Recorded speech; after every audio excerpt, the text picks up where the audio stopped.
మాధవి రెడ్డప్ప గారి అనే నేను శాసనసభ సభ్యురాలిగా ఎన్నిక అయినందున శాసనం ద్వారా నిర్మితమైన భారత రాజ్యాంగం పట్ల నిజమైన విశ్వాసం, విధేయత చూపుతానని, భారతదేశ సార్వభౌమాధికారాన్ని, సమగ్రతను కాపాడుతానని, నేను స్వీకరించబోయే కర్తవ్యాన్ని శ్రద్ధాశక్తులతో నిర్వహిస్తానని దైవ సాక్షిగా ప్రమాణం చేస్తున్నాను.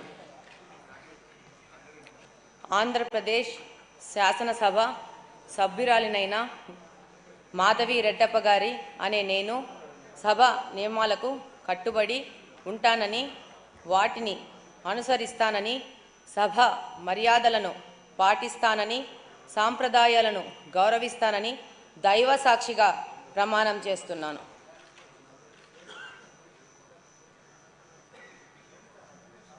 శ్రీ అమర్నాథ్ రెడ్డి ఆకెపాటి.